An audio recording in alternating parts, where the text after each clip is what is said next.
ઓઢા vlogger નું સાલ ઓઢાડીને સન્માન થઈ ગયું, ભૂખડી બારસ પડી ગઈ ખાવા ઉપર. હા તો વાત છે હમી હોત નહીં. મોહન બાવો બાઈક લઈને હોની થી સીધા પહોંચી જતી હતો. અમાવાસ નો ચાંદ એવો પકો ભાઈ એસે જ જાડું એન્ડ મારી વાલી બેન પણી જગદંબા માનસ એવા ટ્રસ્ટ દિયો દ્વારા સોશિયલ મીડિયા ક્રિએટરો સન્માન સમારોહ રાખેલો. ખાવામાં પાછું ભાડ્યો હતો, ખુરશી અમાર બે વચ્ચે ના હમાઈ દો.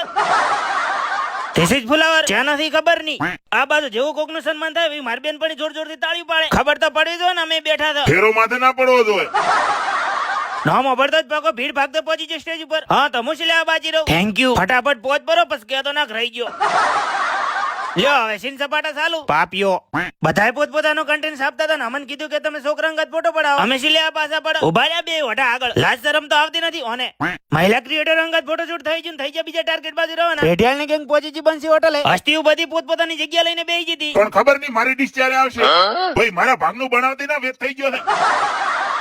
વધારો મારે બે ભાવો ફાઈ ગયો આજ તો. થાળીમાં ભોજન આયોજન ભગવાનને ધરાવવાની જગ્યાએ સ્નેપચેટ ને ધરાઈ દીધું. બકા માર ભાઈ સેલિબ્રિટીઓ ભેળો બેઠો હતા ને તો સેલિબ્રિટી જેવું રાય શું મન ભાવે હું હેડવા બેહી ગયો છે. જમવાનો પ્રોગ્રામ ડન થઈ ગયો ને ભાઈબંધોને કહી દીધું બાય બાય. જાડુભાઈ તમારે છે ને હવા ફરે એવી જગ્યા રાખવાની થોડી. હારો હેડો લાઈક ને ફોલો કરતા જો.